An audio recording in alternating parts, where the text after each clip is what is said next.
magnificent still life by the Antwerp artist Adriaan van Utrecht in the Royal Museum of Fine Arts in Brussels presents, on a table covered with a fine cloth, various kinds of goods and artifacts. The fairly large-sized painting, measuring 46 to 61 inches, is signed and dated 1636 in the lower left. The exotic identity of some of the items links the depicted interior with an exterior space of maritime travel and enterprise, whereas the laboratory in the left background of the composition connects the crafted objects to a more local realm of expert knowledge and skilled hands. It is within this local context, space or culture of virtuoso craftsmanship and art making, including painting, that I will consider in the following the kinds of exotic goods and artifacts which by that time had become prized collectibles among Europe's wealthy and aristocratic elites. The Brazilian macaw, the Chinese crack porcelain, which included an elephant-shaped candy drinking vessel, and the pepper box,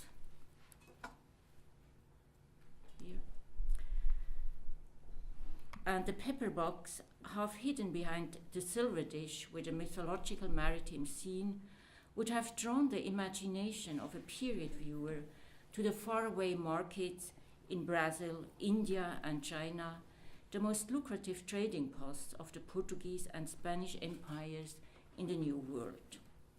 Conversely, the silverware and glassware, which make up the greater part of the collection, carried association of local virtuoso crafts, which all required expensive raw materials and a type of specialized artist's knowledge for which 17th century Antwerp was famed.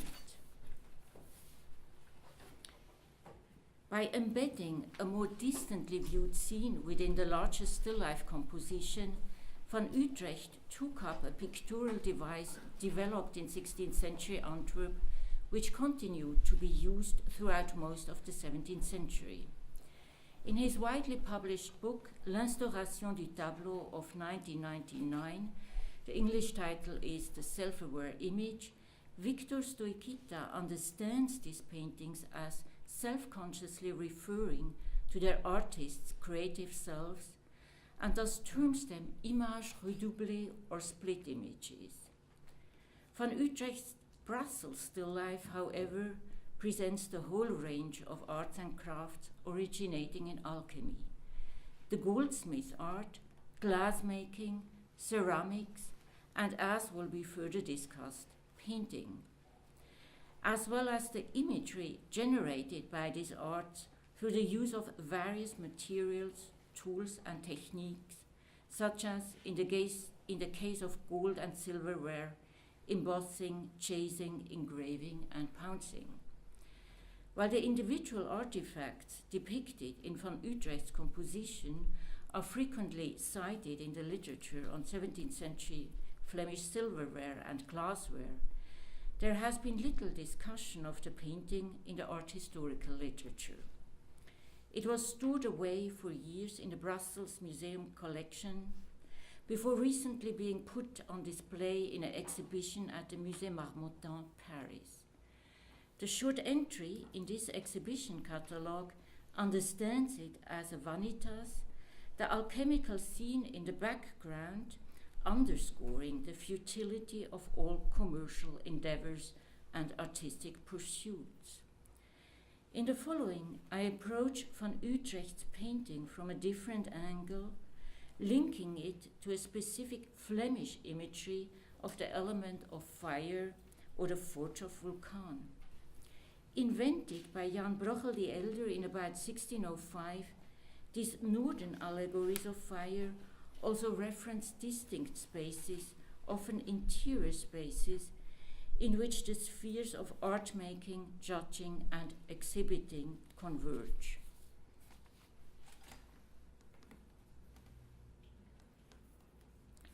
Although his name suggests otherwise, Adriaan van Utrecht was born in Antwerp in 1599 and lived there most of his life. Following his apprenticeship with the Antwerp painter Herman de Ruydt, he traveled extensively through France, Italy, and Germany. In 1625, he became a master of the Painters' Guild of Antwerp.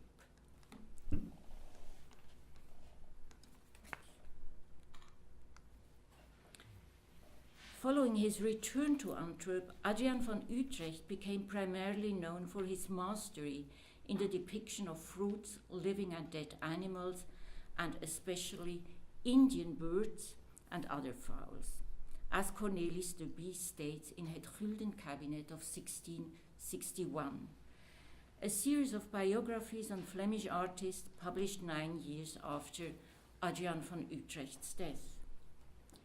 Indian birds, Indiaanse vogels, refers here to Brazilian Scarlet Macaws, which appear in several of van Utrecht's still life paintings, although some of his works also show other exotic birds, as the example of this painting at the Getty shows.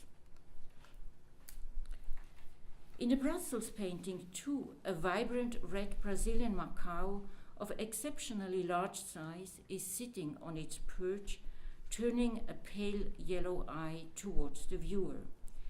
We shall return to the Indian bird that constitutes the most distinctive pictorial motif in the Brussels painting. But first we shall turn our attention to the other collectibles displayed in the foreground, all of which are inanimate or non-living. These can be divided into ceramics or earthenware, glassware, and silverware. All luxury items produced by the agency of fire or heat, and all items the production of which required considerable knowledge and specific kinds of expertise. A few years earlier, Constantine Huygens, secretary to the Prince of Orange in The Hague, art lover and a frequent guest in the house of the wealthy banker, composer and art collector Diego Duarte in Antwerp, had described a painting by Johannes Torrentius depicting inanimate things, inanimati, including, quote, things of glass, tin, pottery, and iron. Similar inanimate artifacts can also be seen in van Utrecht's still life. However, the maritime, floral, mythical, and pastoral decoration of the silverware in this painting breathes life into these objects. As in his other paintings, van Utrecht here manipulates proportions and perspective to draw attention to his virtuoso skills in the rendering of materials, textures, and the reflections of lights on various surfaces. Skills that required knowledge of nature and various other arts. Gold and silversmith works, undoubtedly the costliest among the objects, take up most of the space on the table. According to museum specialists, a considerable number of the pieces resemble objects produced or available in contemporary Antwerp.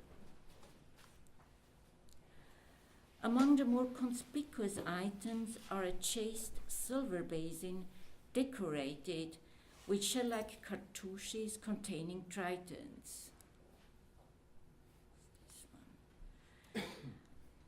An overturned jug that matches the workmanship of the plate, and a silver jug adorned with a winged Puto's head. The basin, which, like the basin with the decorative motifs, later also appears in still life paintings by the Utrecht-born artist Jan Davids de Heer.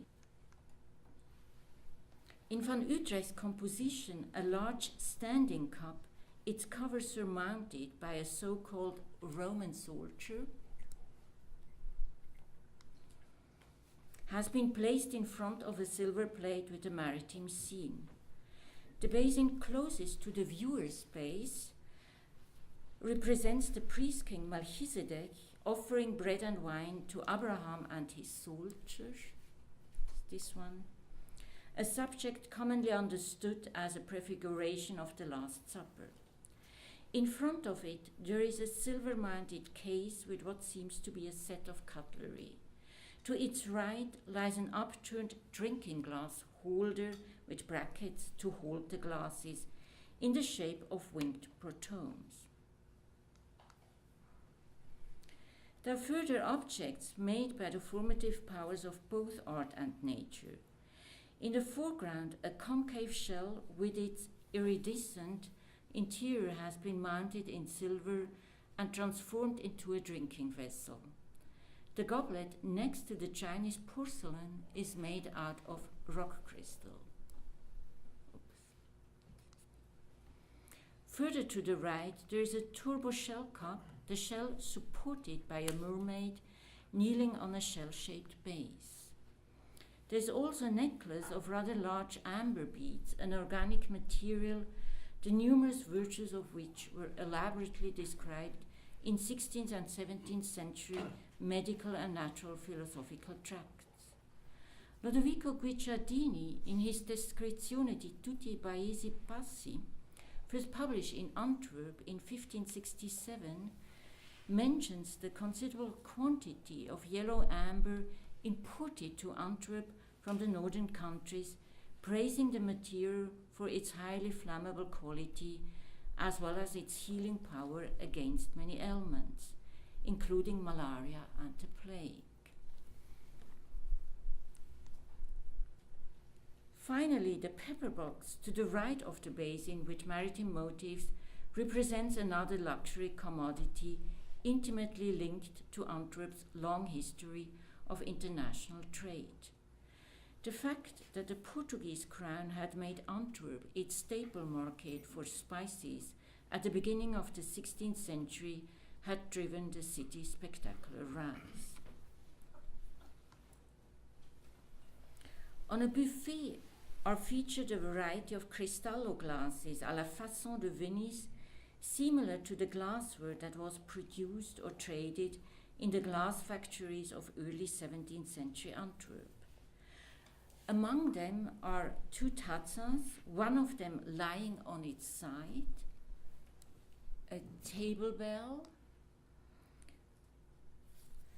a cylinder-necked jug, a tall flout glass, and in front of the table bell, a narrow-necked jug made of finely cracked ice glass, the production of which required particular attention and care. To the right, we also see an overturned Römer of green forest glass. Among the more conspicuous drinking vessels is a golden-rimmed table fountain or trick glass. As soon as it is filled, liquid spills out from the lower horizontal tube, thus dousing the guest. These locally produced artifacts are accompanied by others that had traveled long distances to Antwerp.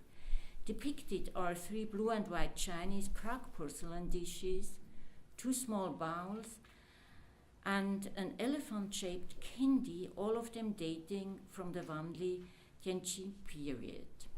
Philip II of Spain owned a similar candy listed in the inventory taken after his death in 1590 as, quote, a bottle of blue and white porcelain with a high neck and a head of elephant for a spout.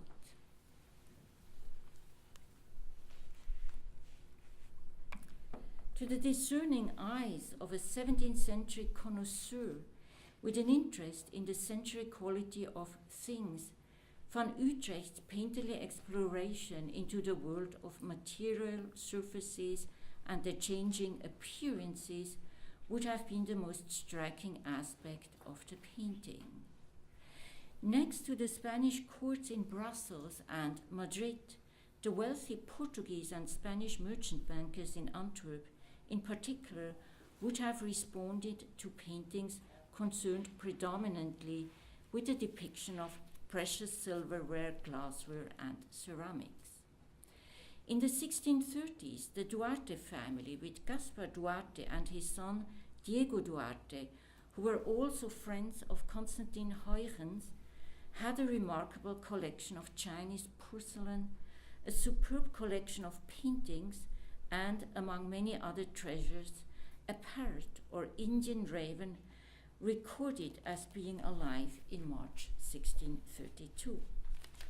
Diego Duarte, who expanded his father's painting collection, owned several still-life paintings, including works by Jan Veit and Frans Snijders, van Utrecht's contemporaries. The possession of the Portuguese merchant banker Emmanuel Ximenes, who had died by 1634, showed an even more direct affinity with the artifacts presented in van Utrecht's still-life painting of 1636. According to the inventory of his household goods taken in 1617, Ximenes' collection of porcelain was the largest ever in Antwerp up to that point. He also owned Venetian-style glasses, several of them gilded, and an impressive collection of silverware. Some of the pieces are documented as bearing coats of arms, and some were produced in German workshops. Furthermore, Ximenes also practiced alchemical arts. His palace included a distillery or alchemiekammer, where Ximenes, among other things, produced medical drugs. We also know that he experimented in the production of all kinds of glass, together with the owner of the Antwerp Glassworks, Filippo Gridolfi, and the Florentine priest and alchemist Antonio Neri, who was also the author of the first treatise on glass, L'Arte Vetraria of 1612. Let us now turn to the workshop or laboratory in Van Utrecht's painting. A man dressed in slashed breeches and a short-waisted jacket is standing at a stove with an open fire, stirring a cauldron and working the bellows to create more heat. Next to him, a dog sleeps curled up. The laboratory's equipment, consisting of an anvil, a melting furnace, distilling furnace, cupboard, and a large table, is related to the practice of metallurgy and distillation. Already the Italian metallurgist and architect Vannoccio Biringuccio considered knowledge of alchemy, that is to say, of metallurgy and distillation, as the origin and foundation of many other arts, including painting. In his widely read De la Pyrotechnia of 1540, Biringuccio distinguishes just from fraudulent alchemists, seeking to assist and imitate rather than fake nature's works.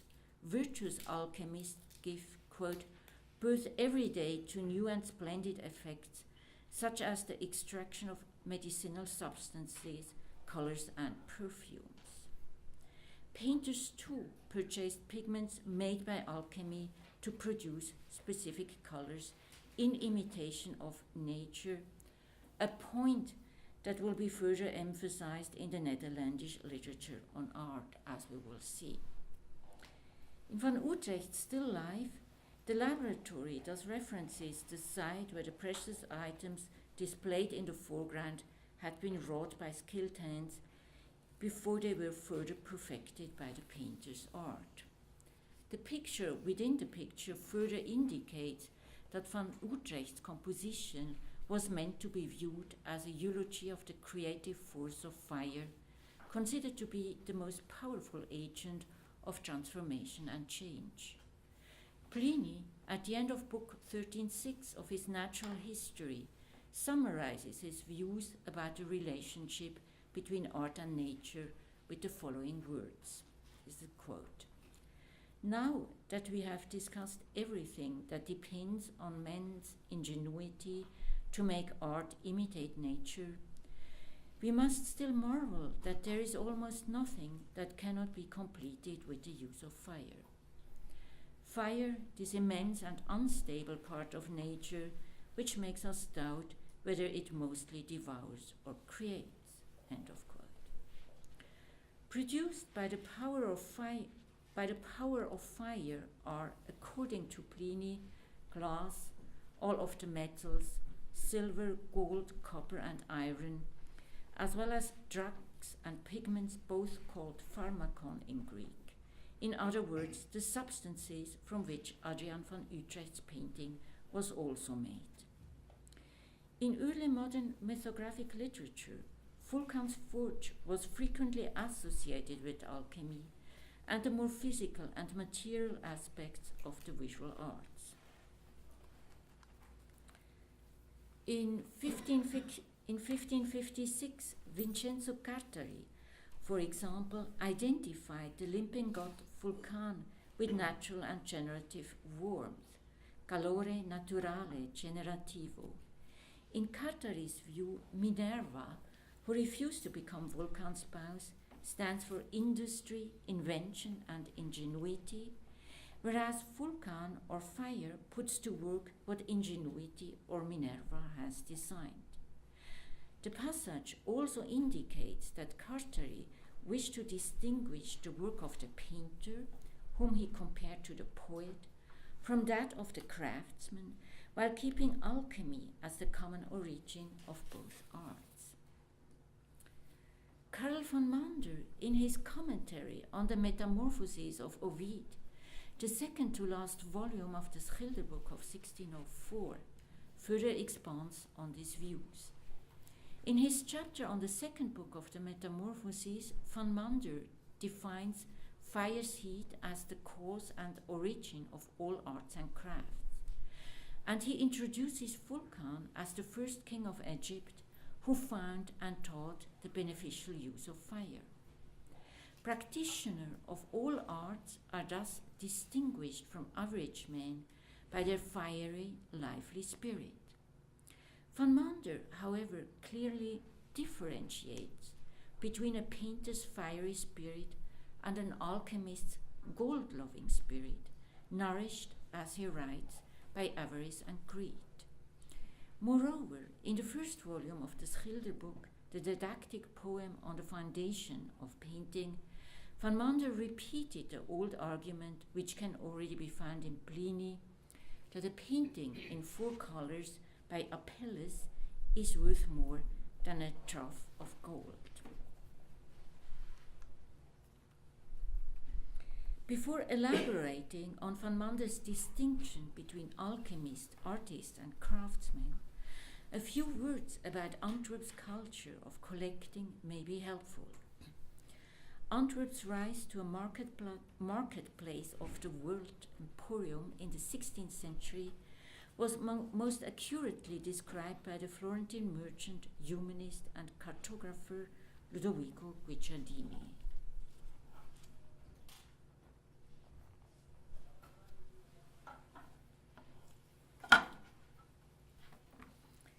Reprinted in several editions and translations, Guicciardini's Descrizione shaped Antwerp's self-image and reputation throughout the late 16th and early 17th centuries. In the Descrizione, Antwerp is presented as a hub of world knowledge and world trade, a place that with its great gathering of so many people and minds and its variety of diverse languages contained the whole world. Guicciardini asserts that, quote, without traveling in one city, one can observe and follow the natures, customs, and manners of many nations, and because of these great crowds of foreigners, there is always news of the whole world. For Guicciardini, Antwerp's merchants distinguished themselves from others through their, quote, experience in trading all over the world and their great skills in imitating foreigners with whom they easily enter into relationships. The outstanding master craftsmen and artisans in all sorts of arts and trades are likewise described by Guicciardini as masters of innovation and imitation, quick at accumulating new skills. Virtually all arts and trades were practiced in Antwerp. Many of these highly skilled craftsmen sold their works even before they had actually completed them, and this buzzing culture climate promoted achievement and success.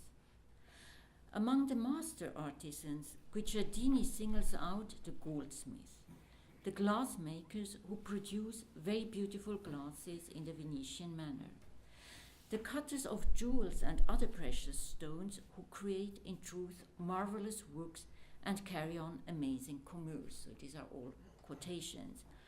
And the various types of painters and sculptors who, he states, outnumber all other craftsmen and artists. Emphasizing the ingenuity and cleverness of these great masters of arts and inventions, Guicciardini includes a whole section in the chapter on Antwerp describing the Low Country's most famous painters, including women painters, sculptors, engravers, and architects. And he starts his account with a story as already transmitted by Vasari of how Jan van Eyck discovered oil-based paint in about 1410 by experimenting with alchemy and distillation. Despite the blockade of the Scheldt by the fleet of the northern Calvinist provinces, Antwerp's golden age continued beyond the years of crisis and revolt. By the early 17th century, the city had expanded and strengthened its position as one of the most important markets for the production of and trade in luxury goods. The private collections for which these objects were often purchased functioned as sites where artists, humanists, naturalists, and other Liebhabers von Kunsten met to exchange various kinds of knowledge and expertise. To give just two examples, there is considerable evidence that the library and laboratory in Emmanuel Ximenez' house on the Mer functioned as meeting places for like-minded men, and the Duarte family in the luxurious home, also on the Mer, frequently hosted guests. Paintings of Kunstkammers, a new type of painting invented in Antwerp in the 1610s, reflected upon and promoted the collection as a space for learning, consumption, and recreation. These depicted collections or Kunstkammers ostentatiously displayed the virtues and virtuosities of Antwerp's art, which included paintings, drawings, and prints, gold and silverware, glass, scientific and musical instruments, porcelain, parrots, and other exotic goods.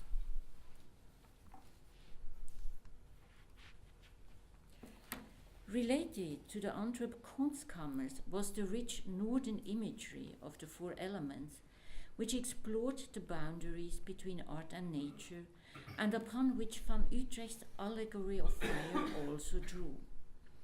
Van Utrecht must have been especially interested in the smaller cabinet pieces executed by Jan Bruegel the Elder, predominantly for Italian collectors. In these paintings, Vulcan's forge serves as a site for the display of gold and silverware and other artifacts. Made for Cardinal Federico Borromeo in Milan, the Ambrosiana painting of 1608 is Bruegel's most elaborate depiction of the element of fire, which, upon the Archbishop's explicit request, does not include nude mythological figures. In a letter to Borromeo of 1608, Bruegel describes the painting as including, quote, all kinds of armor, metal, gold, silver, and also alchemy and distillation, everything done from nature with utmost diligence. End of quote. On the two tables to the left, Jan Bruegel has signed his name on the edge of the larger table. Several gilded goblets and other silverware are exhibited with Chinese porcelain and jewelry, as well as with natural curiosities such as branches of coral.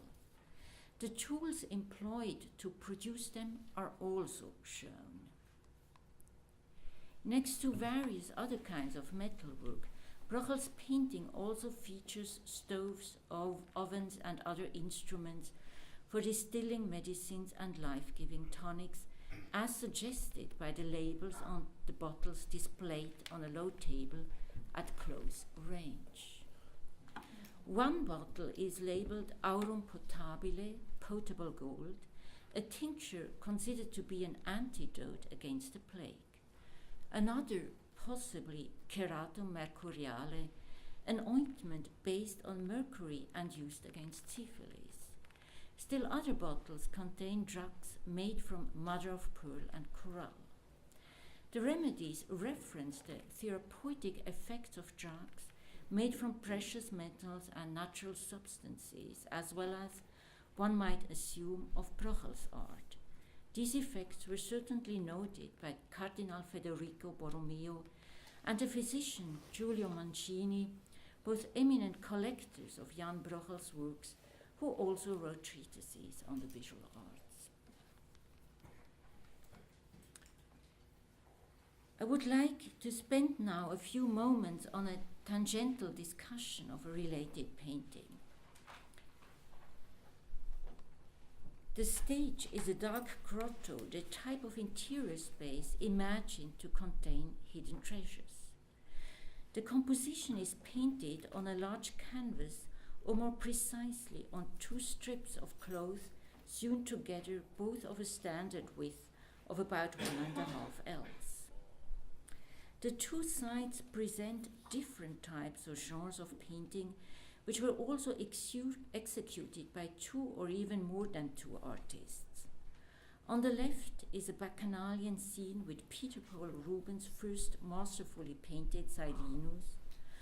On the right, an ostentatiously sumptuous still life with precious glasses à la façon de Venise and tableware by an Antwerp painter who has not been positively identified. In the following, I proceed from the work's most peculiar and also most local feature, in that it refers to the kind of virtuoso craftsmanship for which the city of Antwerp was famed. The neatly arranged glasses and drinking vessels of gold and silver, which, however, are placed on a rough surface of a living rock. And the elaborate pieces of gold and silver, some of them bearing coats of arms, which, however, by an invisible force, become tumbling down at this very moment.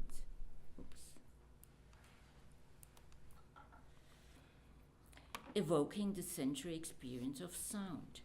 Period viewers would have connected these with the glasses produced in Filippo Gridolfi's Glassworks in Antwerp. Here they are. In his praise of the city of Antwerp of 1610, the Antwerp Jesuit Carolus Scribani names the Glassworks, along with the Plantin Moretus Press, as the most distinct place in the city, and mentions in particular Gridolfi's inventiveness, ingenium, in the alchemy of glass. Gridolfi has taken over the works founded in the middle of the 16th century, in 1598, and in 1611 he was at the very height of his success. In that year he was given the monopoly of the sale of Cristallo à la façon de Venise for the southern Netherlands, both those manufactured in his own furnaces and those imported from Venice. The glasses depicted in the Vienna painting thus reference Gridolfi's and perhaps also Ximenes' art of glassmaking and the associated practices of alchemy. But the vast variety of reflecting surfaces also point to the painter's reflexicons, the art of painting reflections of lights. While the glasses on the far left are made of greenish forest glass, all those on the right are Cristallo glasses, in other words, glasses of the best kind. Prominent among the latter is the brightly reflecting covered goblet in the foreground, whose canonical bowl and domed cover are decorated with raspberry fronds.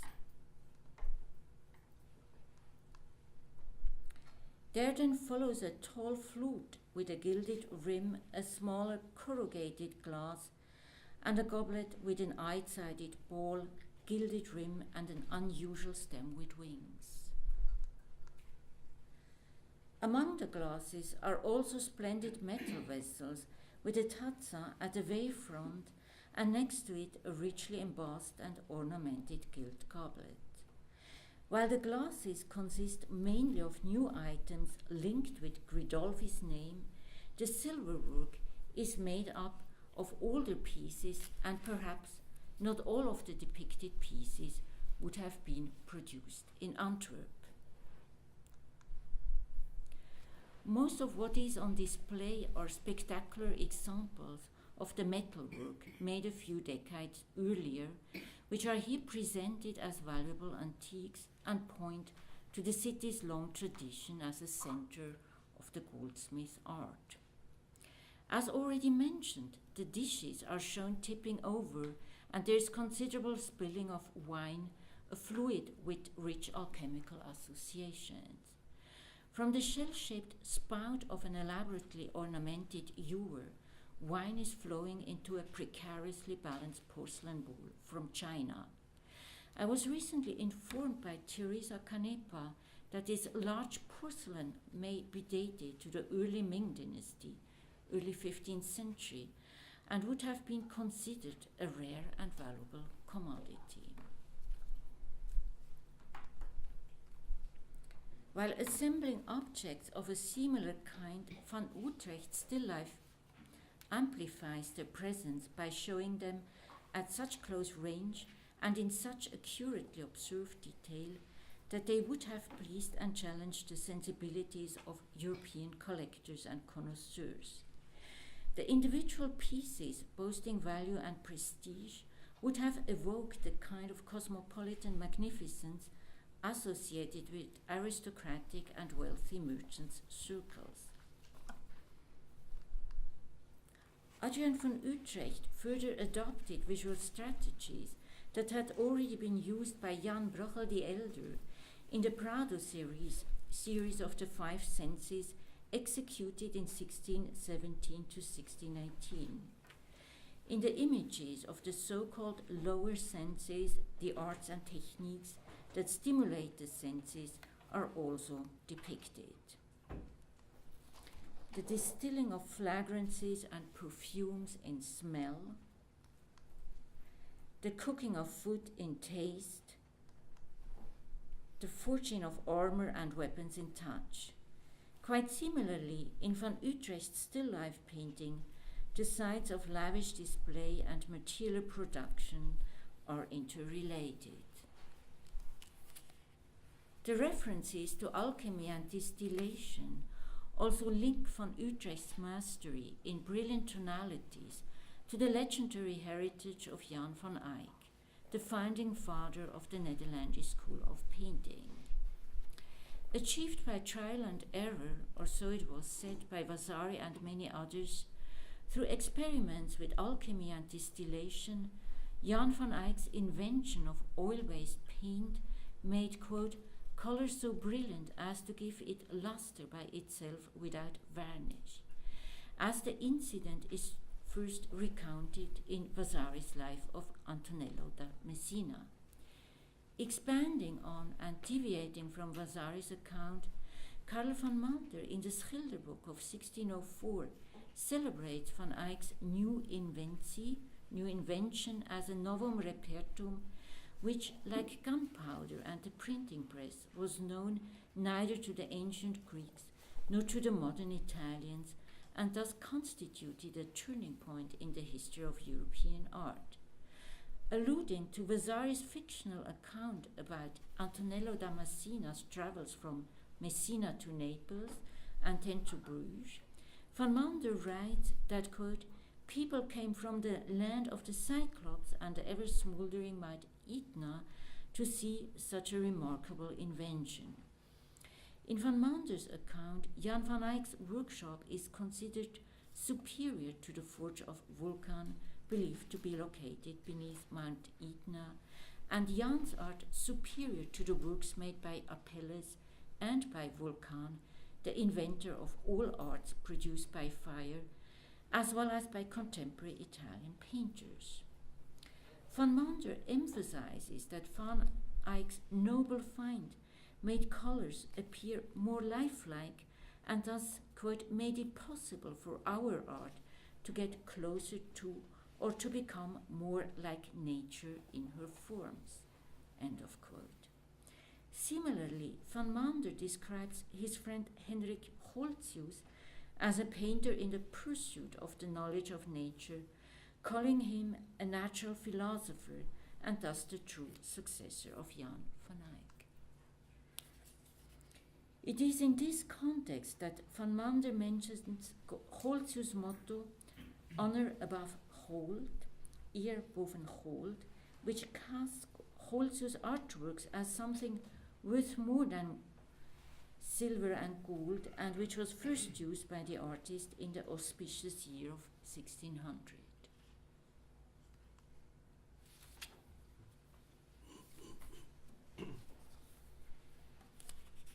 In the Brussels still life painting, the Brazilian Macaw, with its garish scarlet plumage, demonstrates most conspicuously Van Utrecht's skills and ambitions in imitating the wonders of nature.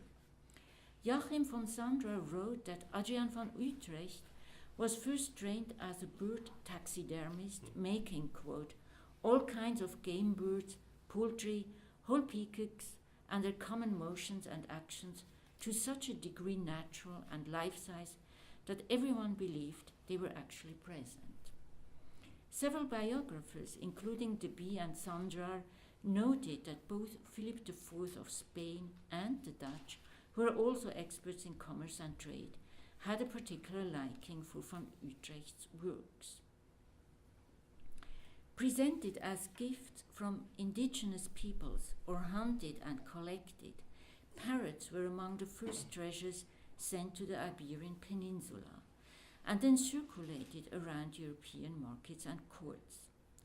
In the course of the 16th century, parrots became not only the defining species and most important natural commodity of that part of the Mundus Novus, which, according to Richard Hayclott, was named by some the land of Brazil and the land of parrots, but also the exotic icons of the Americas as a whole. Scarlet macaws, because of their size and the chromatic richness of their plumage, were the most remarkable among the Indian birds. Pietro Martire d'Inghera, the Italian-born chronicler to the Spanish crown, writes in the first of his decades of 1525 about the lively and joyous colors of parrots, with their variegated wings of green and yellow mixed with bluish and purple feathers, a variety that delighted the eyes. He vividly describes 7 parrots, most probably macaws, brought from Guadeloupe. They were, quote, bigger than pheasants and much different from others in color, having their whole body, breast and back purple. From their shoulders fall feathers of the same purple color, but the wing feathers are of various colors, green, bluish, purple, yellow, end of quote. Created by nature, the supreme artist, the Scarlet Macaw in Adrian van Utrecht's painting references the artist's pictorial skills and either indirectly Antwerp's renown as a center of the production and trade in pigments. As Philip Vermeulen has shown, Antwerp vermilion, prepared from sulfur and mercury by alchemy, was celebrated for its vibrant red color. By the early 17th century, the possession of exotic birds had become widely popular among the European wealthy merchant elites. Antwerp inventories list both paintings with parrots as well as occasionally living Italian birds. Perhaps most importantly, by the 1630s, parrots had also secured a place in the art theoretical discussion of color. In the first volume of the Schilderboek, Carl van Mander mentions both shells and eloquent parrots among the examples that teach painters that they should look to nature for advice on how to combine various colors. Finally, in the exhortation to the aspiring painter of the same volume, Van Mander compares the art of painting to an Ethiopian oriental pearl of great value. Mastering it in its entirety is as unlikely or improbable as shooting down a parrot, Van Mander further writes. The phrase refers to the target used in tournament shooting, but obviously had more exotic implications. It seems that Van Utrecht, with the Brussels still life painting, strove for that unreachable target. Using the rich supply of Antwerp's painting materials, he rendered the soft yet brilliant red plumage of the magnificent exotic bird, its light blue covered rump and tail feathers, its dark blue flight feathers iridescent with green, yellow, and gold.